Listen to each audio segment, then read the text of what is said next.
Hi everyone and welcome back to my channel. I have a quick video for you today and it's all about weaving in the ends, and I have here my all together sweater. There's the beauty of it. If you're interested to see more of this, I will link a video down below that I filmed for the program, and also you can have a look on my Instagram to see how I got on with knitting this. It's a pattern by Joji Locatelli and it's a tribute to 2020. She has a beautiful story about how she came about this, so I will link the pattern down below and you go ahead and read all about it. But someone asked me on Facebook how I weave in ends, and since I have a million on this sweater, I figured that I'll show you a couple just so it's helpful enough for someone. I have lots of ends here, so this is what you need: a tapestry needle, and I have this clover one. I think this is my favorite. I've got bigger ones as well, but this is the one that I usually use. It's blunt, but not too blunt. It's got a big hole here so you can put your thread through, and also you will need scissors.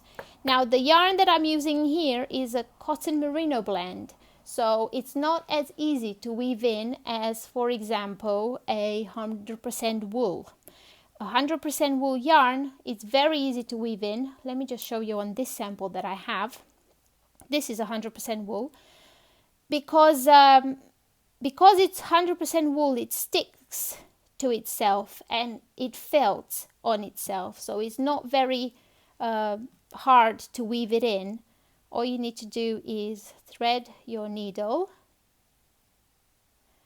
and then you just go in through in between two stitches, and then usually you want to weave in your end on the wrong side of your work so you can't see it. And I like to go under these pearl bumps just like this a little bit. Don't pull on too tight, because if you do, then your corner is gonna get pulled in. So just pull a little bit on it, and then I'm gonna go back through the other two pearl bumps, then back up through the other two. And then I'm going to, so I've gone through, I just came out here. I'm going to go through this one more time, but not all the way through. I'm going to leave this loop here, and then I'm going to go through that little loop with my needle and then create a knot in the yarn, so that is secure. And then I'm just going to go just one more time like that, and then you cut your yarn. So that's very simple because it's wool yarn, and I know that once I wash it, that thing is going to stay there, it's not going to move at all. Now with 100% cotton, that's a whole different story. You need to split the yarn in half and weave it in like that. So I'm going to show you on this what I do in that situation. So let's go ahead and weave in this pink yarn here. I have a 2-ply.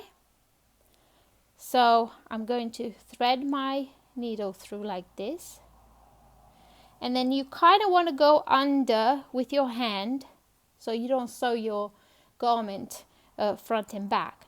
And I want to go in the pink here, because if I go through the gray, it's going to show on the wrong side, on the right side. So I want to go in the pink a little bit and just weave it in like so, just a little bit. And then I'm going to go in like I did in the other one, go through here one more time, and then through the loop. Sorry, I need to bring my other arm out, and then pull on, but not too tight, because you don't want to pull your stitches together and then they look a bit untidy. And now, because this has cotton in it, I want to split it in half. So just split your plies in half, like this. Now I have to say, I don't think I have too much trouble with this yarn because it's quite sticky. Maybe it's because of the non-superwash merino, but usually with cotton it tends to come apart.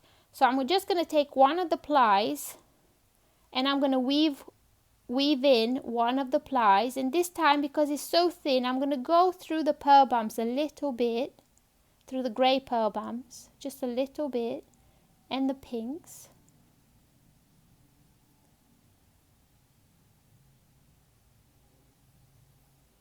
Okay, and then I'm going to go through this last one more time to do my knot through the loop and pull on it, not too tight. I'm going to leave it there for now. I'm going to come back to my other ply, thread it through, and do the same thing, but kind of go towards that knot that I've done there. So I'm going to come down here a little bit, maybe like that. Then I'm going to go up like that, and I'm going to go in this loop one more time,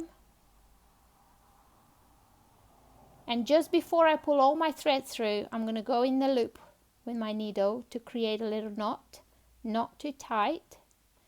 And then I'm going to take the two plies together now because they're next to each other, and I'm going to tie like a double or triple knot sometime depending on what cotton you have. This one is quite soft and it's quite sticky, so I only need to do it a couple of times. And when you get to the third time, oops, you want to tie it a bit, and as you can see the yarn is already ripping because it's so soft. So then I'm just going to cut, and that's weaved in. Now I want to show you one right in the middle of the work because that's the challenging one. So this yarn I had, it upset me so much because it had a knot pretty much like every, I don't know how many meters, but once in a while I would just knit to one of right in the middle here and I would see a knot in my yarn, and you see the knot here because I had to rip it and tie it like this so I can weave it in. I didn't want to risk it and put it like this in my sweater and then it would just come undone. I didn't want to do that. So I'm going to take one part of this end and I'm going to go in underneath again, because when you put your hand under, you feel your needle going over the stitches, and it keeps you from going with it under like this. You don't want to do that. You just want to go on the surface of these pearl bumps. So I'm just going to go on the surface of these pearl bumps for a little bit up here like this. Don't tie it too strongly, and I'm going to come up through the other pearl bumps. Oops. Yeah, that's what happens sometimes when your end is too small. There we go. Let's try that again.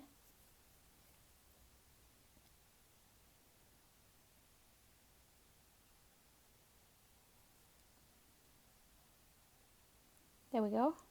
And just one more time here. And then I want to do a knot. So go back. And then, oops. And then go through the loop. Pull it through, not too tight, and make a knot. So we weaved in that side, and now we need to weave in this other side.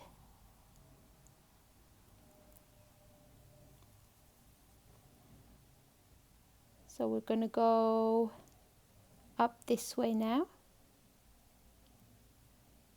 Once. And I'm going to go down.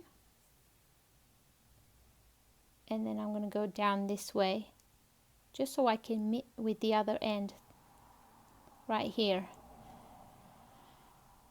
And then you want to make a knot between those two together. Don't tie it too hard on the first. then go again. Not too tight. And on the third one you want to tie it a bit tighter. As you can see, this is double now, the ply, so it holds a bit better. But obviously cotton, 100% cotton is a lot stronger than cotton and merino. And my end is there like that. I don't like to cut them too short because it's on the inside of the garment, no one will see it. And this yarn is very sticky, so it will just stick to the other stitches when I wash it and block it, and it will be all right. So yeah, that is weaving in the ends, and I have, as you can see, I have quite a lot to do, and I'm going to get on and do that. But thank you very much for watching. I hope this was helpful, and yeah, thanks for watching. Bye.